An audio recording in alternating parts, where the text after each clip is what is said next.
Pemirsa, Tugu Pamulang yang sempat viral karena tidak menyerupai desain awal kini tengah dikaji ulang pemerintah Kota Tangerang. Pemkot Tangerang secara tegas sudah mengajukan penggantian tugu kepada pemerintah Provinsi Banten.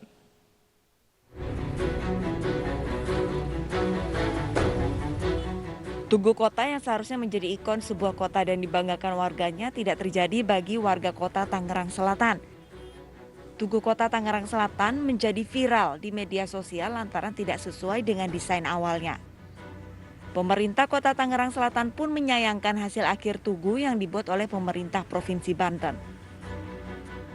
Saya udah mintakan ke PU Provinsi Banten itu untuk dilakukan ya perbaikan kalau perlu itu diganti betul-betul dibikin untuk sesuai desain awalnya. Tugu yang berlokasi di Bundaran Pamulang atau menjadi pembatas antara Jalan Siliwangi, Jalan Surya Kencana, dan Jalan Pajajaran ini banyak dicibir warga. Lantaran bentuknya tak lazim atau hanya menyerupai toren air dan seperti kandang burung raksasa. Dari Tangerang Selatan, Nunung Purnomo, iNews melaporkan. Ya, tidak hanya di Tangsel, di Jakarta ini juga ada pembangunan tugu tepatnya yang juga mengundang pro dan kontra. Pemerintah Provinsi DKI Jakarta membangun tugu sepeda berbentuk ban raksasa di Jalan Sudirman, Jakarta Pusat. Dan pembangunan tugu senilai 800 juta rupiah ini pun terus menuai pro dan kontra dari masyarakat. Dan berikut laporan selengkapnya.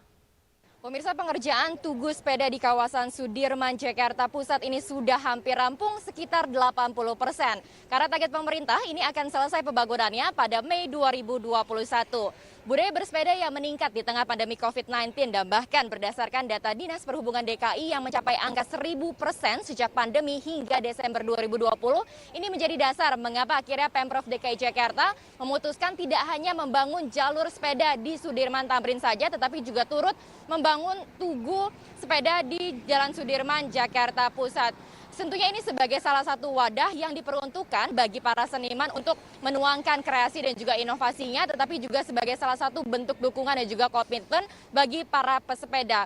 Karena demikian tadi saya juga sudah berbincang-bincang dengan sejumlah pesepeda yang menyebutkan bahwa adanya pembangunan tugu sepeda ini tentunya menuai polemik, ada yang pro dan juga kontra. Saya antara setuju dan tidak, karena anggaran itu menurut saya terlalu besar. Ini mungkin anggarannya 800 juta itu mungkin bisa digunakan untuk yang lain. Misalnya jalur sepeda ini kan belum selesai nih, banyak yang belum selesai nih. Yang ada saya lihat itu cuma di Sudirman ini, sama Tamrin. Nah sedangkan yang di tempat lain itu masih belum sedangkan jalur ini aja udah berapa miliar ini biayanya. Tugu-tugu gitu ya. Mungkin kalau ada orang yang kurang nggak suka gitu ya sama yang model-model kayak begini ya, mungkin mereka nggak ikut olahraga minggu pagi gitu. Lihat tuh banyak banget. Mungkin mereka yang nyinyir itu yang tiap minggu pagi itu cuma tidur gitu. Kalau kita lihat tuh yang pakai sepeda gitu, ya kita bisa lihat sendiri. Mereka yang kontra ini mengkritisi mengenai apa efektivitas guna dan juga motivasi pemerintah Provinsi DKI Jakarta menggelontorkan uang senilai 800 juta rupiah dari total 28 miliar rupiah untuk kemudian membangun tugu sepeda yang dinilai ini seharusnya anggarannya ini bisa dialokasikan untuk pembangunan sarana, fasilitas, ataupun infrastruktur. Tidak hanya itu, mereka yang kemudian memberikan dukungan kepada Pemprov DKI Jakarta menilai bahwa pembuatan tugu ini dapat menjadi salah satu ikon bagi Jakarta, memperindah ibu kota dan juga mendukung sebagai kota yang ramah lingkungan.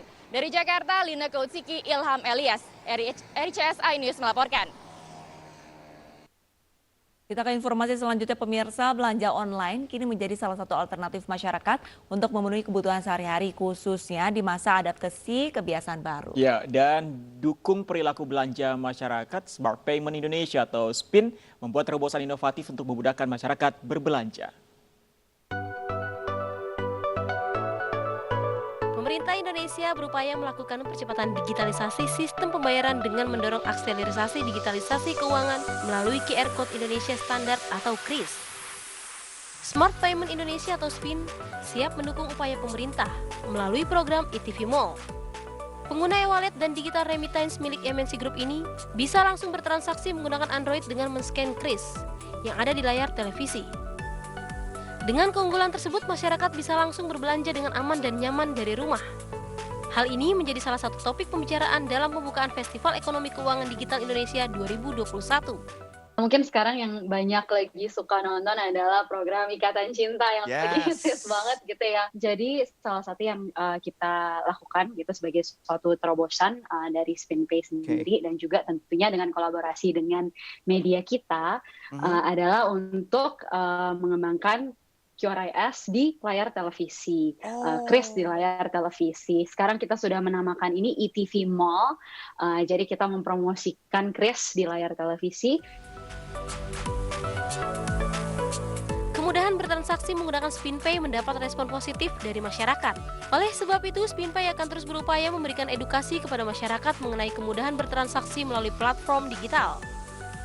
Tim Liputan iNews melaporkan. Seekor paus berukuran 25 meter ditemukan terdampar dan mati di pantai Laut Cirebon, Jawa Barat. Kami kembali dengan informasinya sesaat lagi.